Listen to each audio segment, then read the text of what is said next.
ចាលោកអ្នកនាងស្ដាប់ជាទីមេត្រីនៅក្នុងសង្គមខ្មែរយើងគេតែងបានលើកពាក្យថាពុទ្ធទំនាយដូចជាមានផ្ទះឥតមនុស្សនៅមានផ្លូវឥតមនុស្សដើរ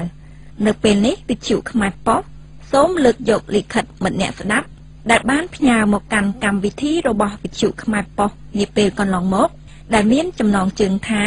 ឈាមហូរដាប់ពោះដំរីនៅទន្លេបួនមុខ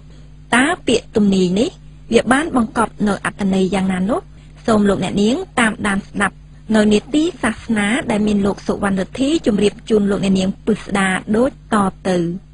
ជនជាតិខ្មែរយើងគឺជាជនជាតិមួយនៅអាស៊ីអាគ្នេយ៍ដែលជាអ្នកស្រឡាញ់និងគោរពជឿព្រះពុទ្ធសាសនាតាំងពីយូរលង់បុរាណកាលមកភាពទន់ភ្លន់ជឿបុណ្យជឿបាបគោរពតាមពុទ្ធវាទរបស់ព្រះសម្មាសម្ពុទ្ធជាសញ្ញាបញ្ជាក់ប្រាប់ថាខ្មែរជាអ្នកស្រឡាញ់សេចក្តីសុខសន្តិភាពស្អប់ខ្ពើមអំពើបាបមិនដែលប្រព្រឹត្តអំពើបាបហើយនឹងមិនរំលោភបំពានទៅលើអ្នកជិតខាងភូមិផងរបងជាមួយឡើយដោយហេតុថាយើងជាអ្នកមានជំនឿតាមព្រះពុទ្ធសាសនាធ្វើឲ្យខ្មែរយើងមានលំបត់គំនិតយ៉ាងខ្លាំងក្លាជាទីបំផុតទៅលើពាក្យមួយចំនួនដែលផ្សព្វផ្សាយនៅក្នុងសង្គមយើងថាជាពុទ្ធទំនាយតាំងពីខ្ញុំនៅជាកុមារភាពនៅឡើយខ្ញុំធ្លាប់ឮពាក្យថាអ្នកមានកំអាលអអ្នកក្រកំអាលភ័យមានផ្ទះឥតមនុស្សនៅមានផ្លូវឥតមនុស្សដើរ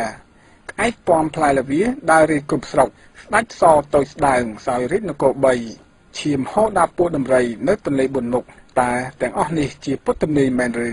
បើតាមលោកធុនហិនដែលជាអតីតសាស្ត្រាចារ្យនៅប្រទេសបារាំងហើយដែលជាអ្នកស្រាវជ្រាវខាងពុទ្ធទំនាយបានមានប្រសាសន៍ថាមិនមានកំណត់ហេតុណាមួយចែងនៅក្នុងគម្ពីរព្រះត្រៃបិដកថាមានពុទ្ធទំនាយរបស់ព្រះសម្មាសម្ពុទ្ធទុកឲ្យយើងទេ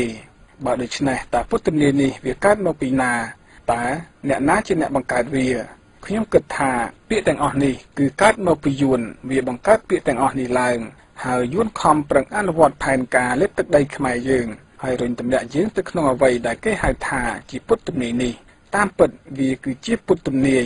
ដែលមិនមែនជាទំនាយរបស់ព្រះពុទ្ធទេសូមខ្មែរយើងពិចារណាមើលថា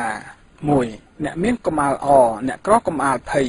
មិនពិតជាត្រូវអត់ខុសព្រោះហាណូយរៀបចំបង្កើតខ្មែរយើងឲ្យទៅជាកុម្មុយនីសដោយយើងឃើញហើយថានៅឆ្នាំ1975កម្ពុជា